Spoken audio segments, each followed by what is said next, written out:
I want to first talk about the Mike Johnson situation. I guess he did clear Yeah, whatever. on the second ballot, there were 3 that voted against him on the first ballot. Thomas Massie of Kentucky said that he was never going to vote for him.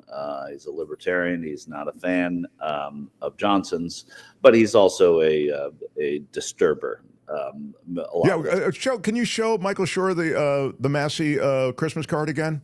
Isn't this Massey's Christmas card from just a couple years ago? I love this Christmas card. It's it's the whole family holding AR style weapons, and I mean he wasn't the only one who did that, by the way. So no, you're right. It was anyway. Andy Ogles did that as well. I think Andrew Clyde did it.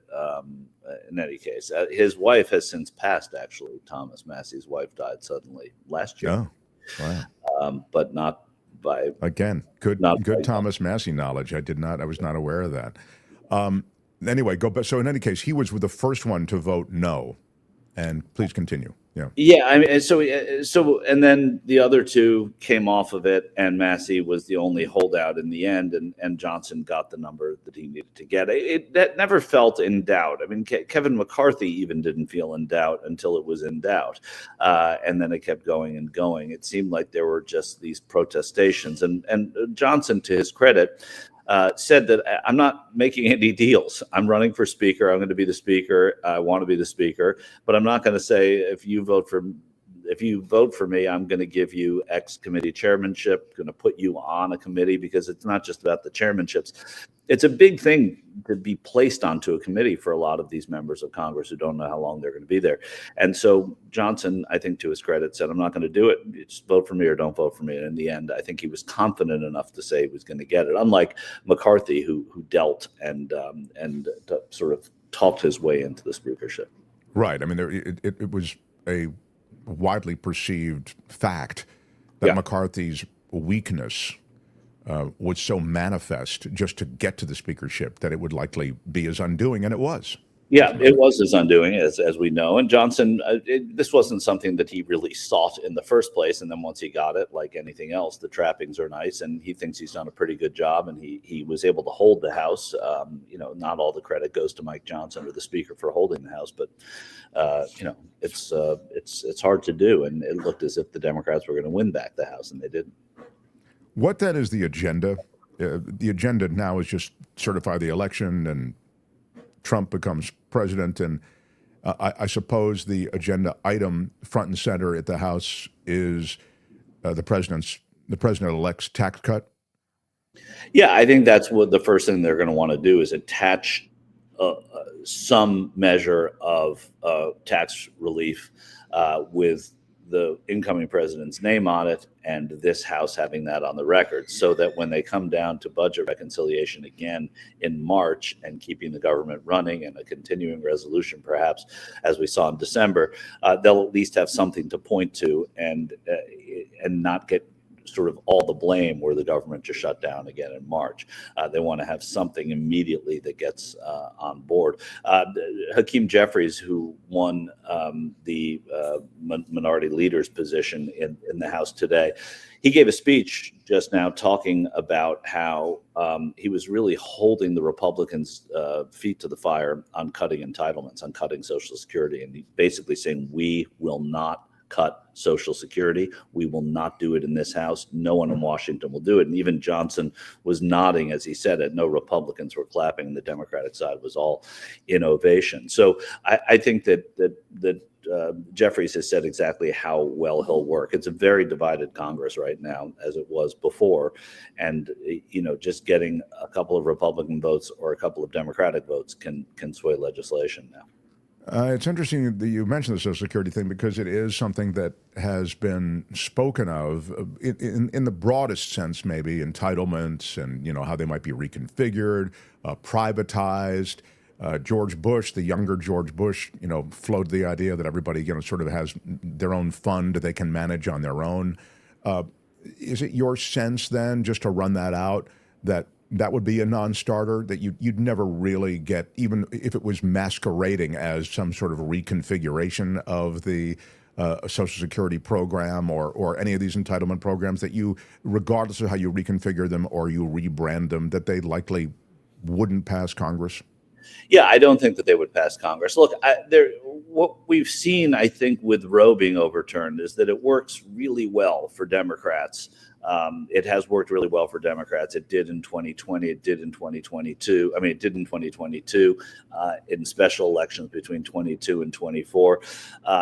And it got a little tired later when it came to the presidential election because a lot of people think the Supreme Court, the die is cast at 6-3. That's it. But it certainly got people going. If the Republicans were to do, as you said, Mark, masquerade some legislation that would cut entitlements or challenge the liquidity of the Social Security Trust Fund, then Democrats would have something actually tangible to run on, and there's something political that incentivizes them there. But they're on the record as saying we're not going to be party to this, and I think it's going to be very difficult for any Republicans to do the same. I don't know. I'm looking for things that there are people who are pinging you with questions.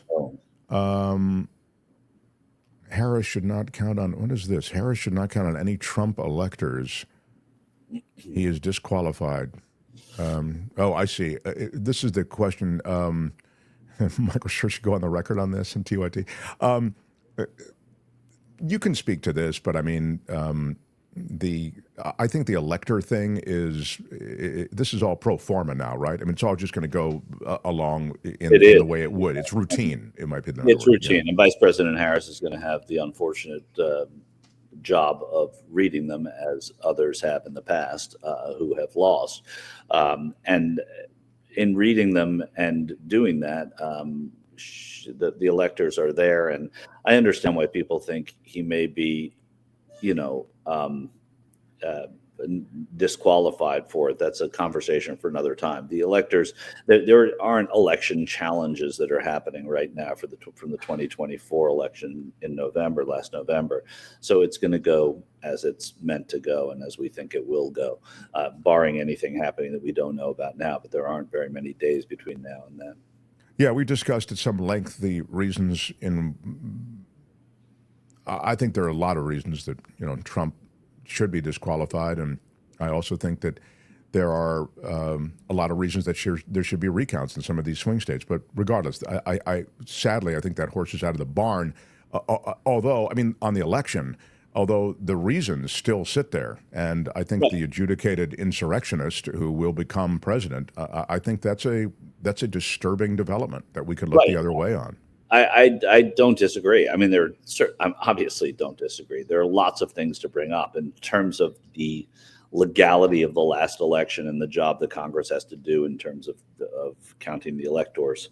I don't see really an avenue for that, but I don't think that every horse is out of the barn, but many are, and many because of the way the election went. A lot of the sort of gripes that people have about the once and future president are gonna go away for a little while. The terrorist attacks, Michael, I was talking before in the first hour. These are lone wolves, it would appear, based on all these investigations, radicalized, certainly in the case of the New Orleans terrorist.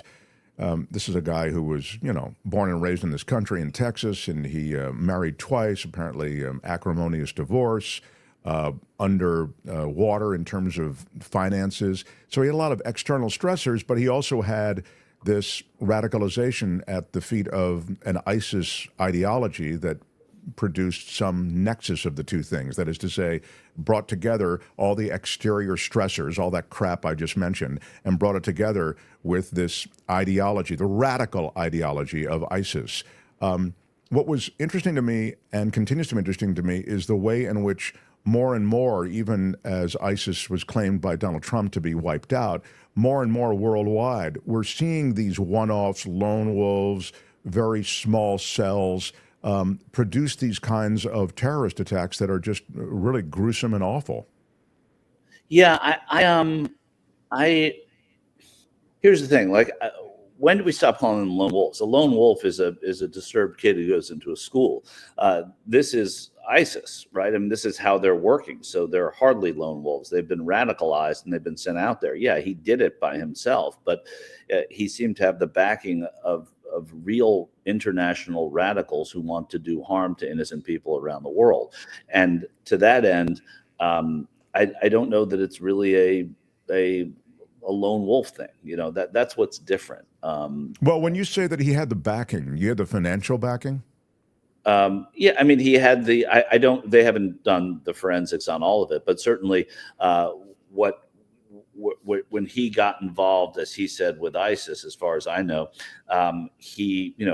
all of these MOs are MOs that ISIS is urging their followers to do, which is to take big vehicles and drive through big crowds of people, and to have secondary weaponry with you, because once your vehicle becomes disabled, you can still do damage when you get out of the car. And this guy had a gun and got into a gunfight with the police. I don't know if any other civilians were shot. I know that 2 police officers were, and they've survived. But it's just that I think there is a difference between what we call classically lone wolf. This isn't a guy who woke up one morning, and was ticked off that his wife left him and drove a car through a bunch of people to make a point. So yeah, but let me just press this for a second, because I do think it's an important distinction. When I say lone wolf, I mean he was no foot soldier in some established strategy of a world takeover, world dominance, even world messaging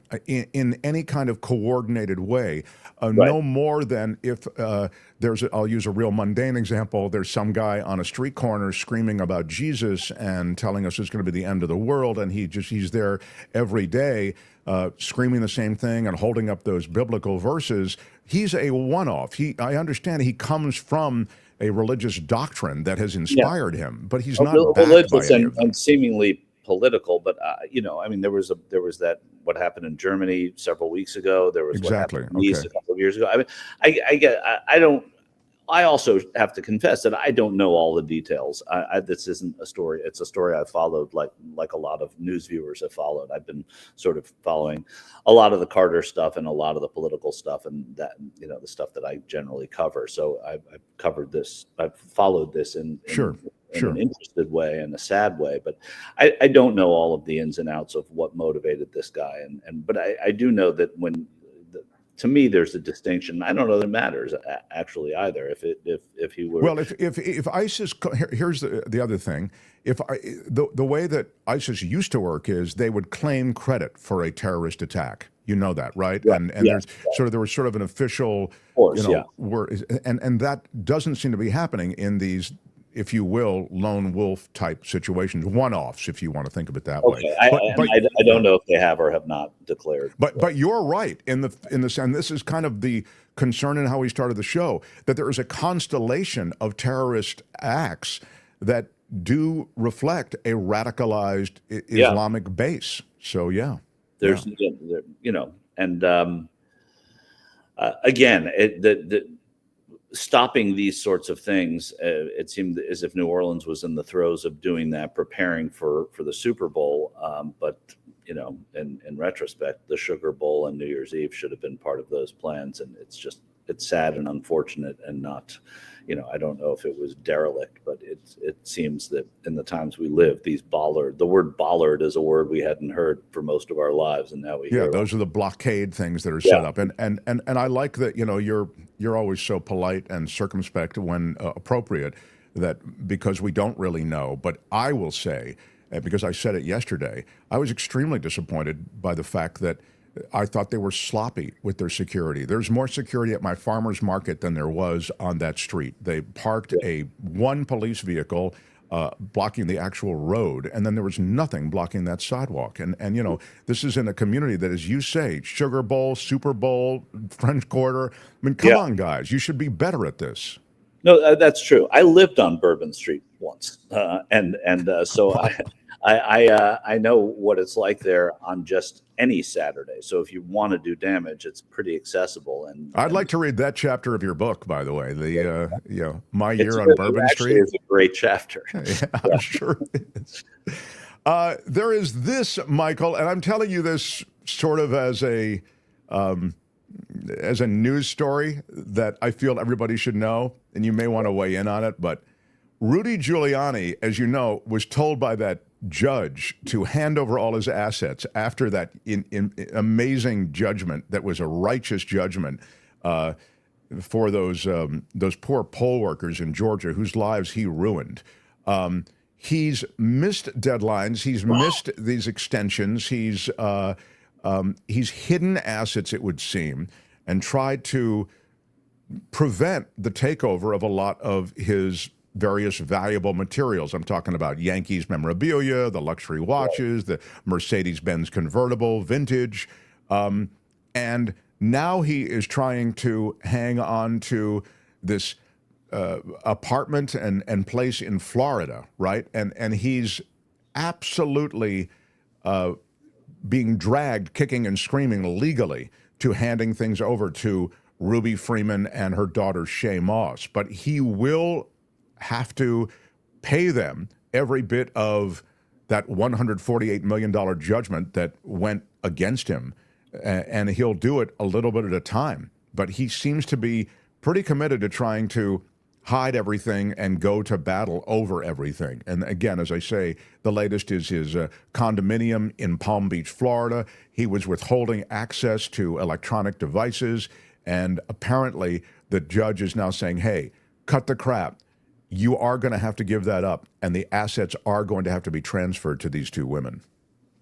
Yeah, it's an amazing thing to see. I mean, the guy was at one time certainly on top of the city, if not the world for a moment, but he was America's mayor and he was all these things. And now he's got to give up everything in New York, and they're trying to get everything out of him in Florida. And unsurprisingly, I mean, the case he made before that court is that he's trying to do this, and that the some of the things belong to his son, and most specifically the baseballs and what that.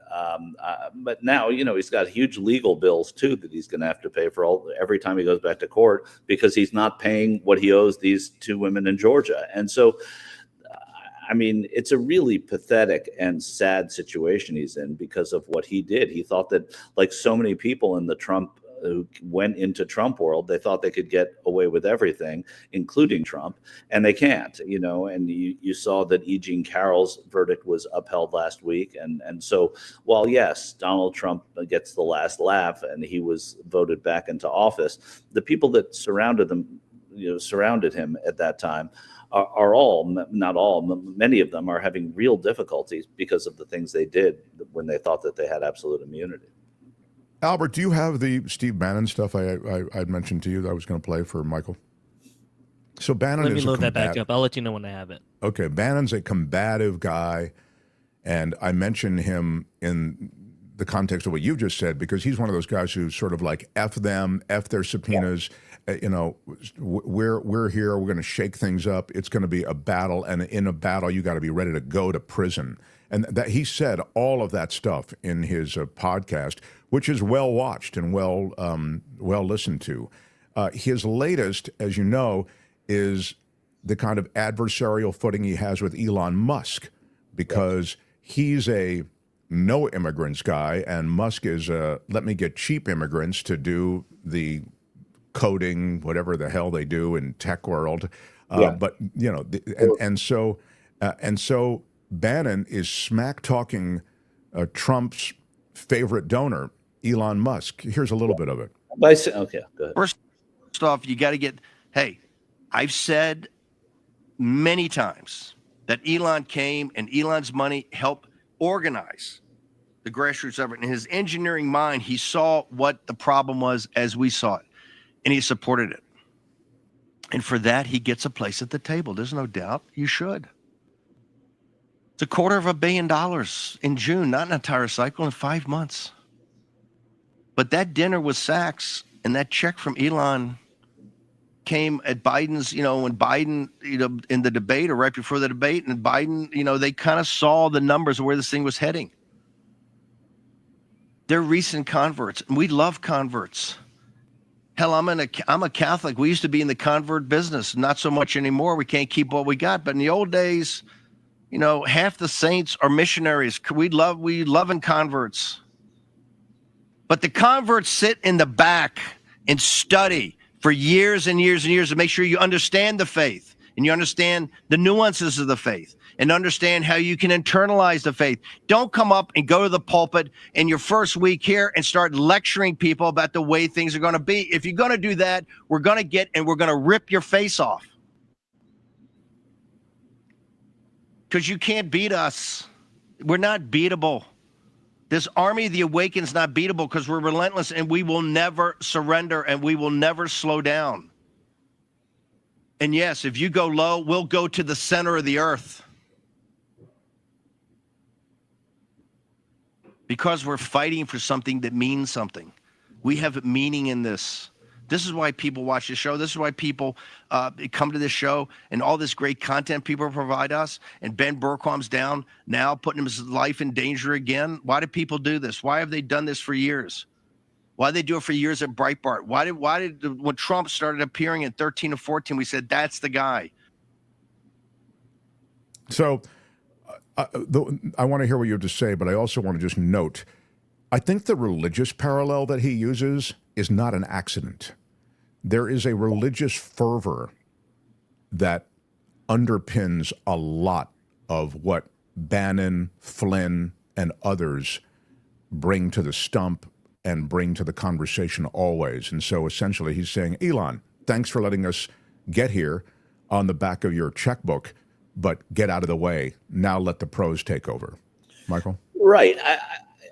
And the religion, and I think we're all more aware of it now as we've gotten, those who've paid attention, gotten an intense lesson in who Jimmy Carter was, right? I mean, he's someone who was religious but not hypocritical. I think that he might have been the last non-hypocrite to really be a prominent public figure. That's probably unfair. I think that there are several of them, but to me, he certainly last one to be president in many ways, because he walked the walk of religion. And so here you have Bannon using religion, saying things, calling something an awakening, which I think is fun, which is funny because he said, we are the awakened. So basically Bannon's saying he's woke, which I thought was funny. Yeah, that was funny. But using religion and then saying, yeah, but no immigrants because we're racists, because we don't want people to come across, because they're going to ruin the blood of our country. All the things that he has embraced, that Donald Trump has said, or that he has come up with. So I think when you juxtaposed to who Jimmy Carter was, and he had his own flaws, but this one was not one of them. And so you bring up religion. I'm glad you did, because the religious part of what these people are talking about, whether it be Bannon or Flynn or anyone else, runs everything they're espousing politically runs totally counter to anything that has religion involved in it. So that hypocrisy is amazing. And he's a dangerous guy. I don't know how many people listen to him, but I don't think a lot of Republicans want to cross Elon Musk right now, because they saw how much money he gave out and how he said, on that budget reconciliation and continuing resolution bill, anyone who doesn't vote for it deserves to be primaried. Well, 170 people didn't vote for it, as I've said before. Does that mean they're all going to get primaried? I don't know. But the money talks in a world that this Supreme Court electorally has allowed to do as much as they can. Yeah, the Supreme Court allows that money to play in the game. I think this is a good comment from Eileen.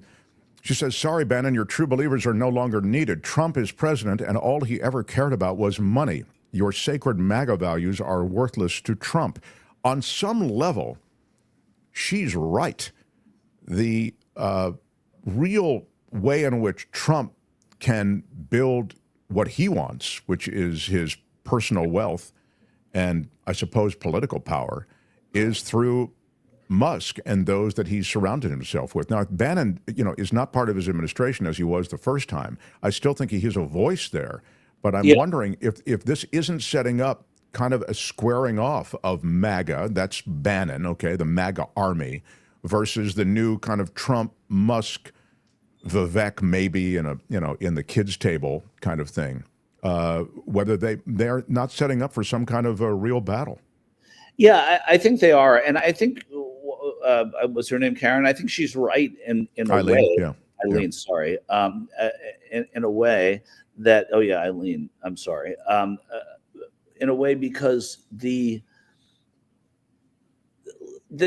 I see that they've gotten all they want out of MAGA on one hand, and now it's all about money. But it's also about votes. You know, the Democrats have the black vote, but they see themselves losing a lot of the black vote, and so they want to keep all of that. And the Republicans want to keep as much of that sort of new blood that MAGA brought to their party and to their elections. And so I think that there's a real, you don't want to get caught too much thinking that it's just about the money. They need the people too, and they need the votes, and they need the energy that those people bring to it. I've always said that about these Trump rallies, I've said it over and over, that it's not so much about what was being said on stage, it was what was happening outside. So the tailgate was just as important as the game. And I don't think that goes away just because Trump won again. Yeah, Michael, I'll remind you, attended so many of those Trump rallies, and you sort of saw firsthand what was going on. I'd love to another time talk to you about how Democrats need to reanimate their base in the way in which MAGA has. And then I'd also love to touch on in the future the fact that I feel as though there's constituencies that the Democrats had, you just alluded to one of them, that they no longer really can count on. What's happening to the Democratic Party is something that we really should talk about, Michael, because they need to find their way. I mean, their voters just didn't show up. I don't think it's a 5-alarm fire. I think it's a 1-alarm fire, though. On that. Oh, okay. I think a lot, and we'll have another conversation about it. But I don't want. They should think they should behave as if it's a 5-alarm fire. To your point, Mark. But I don't. I think that. I think that there's something anomalous about Trump in 2024 as well. Michael, people asked just yesterday. They asked, when is Michael Shure coming on and hosting again? Well, and nice. There is, I think, the week of the 13th is when you are teed up and ready to go. Now, are you going to be? Are you here all that week? What is your plan? We're taking our business to the airwaves, Mark. Yeah, well, I can talk to you about it, but I'd be happy to talk to you and follow up off the air. But I want to let the audience know. At least for part of that week, and I hope the whole week. Okay, that'd be great. For part of that but there are those who love you, and they want more of you. Well, I feel like, as you know, I had a great time doing it. Your audience is super impressive, and we also had some good guests on, and we had some good talks. So, I was an early adopter on Michael Shure, as you know, but I'm glad everybody else has found the gold vein that I discovered. He is great, Michael. Thank you. Happy New Year. All right. Happy New Year to all of you, and to Albert, and do we get 47 seconds of sports? Oh, yeah, 47 seconds of sports. Anything for you and the commish to talk about? Commish, anything for Michael Shure?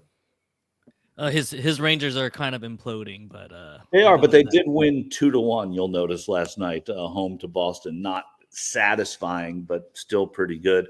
Niners going into Arizona. Josh Dobbs. I think it'll be fun to watch him play, but not the season we'd hoped for. Oof. Not at all. No, not kidding about that. Right. Until next time, thanks, Michael. Michael Shure, everybody. Hi, it's Mark, and I thought that was great. Hit the notification bell. You'll know whenever there's a new video being dropped, and please subscribe to our channel to help us save the universe.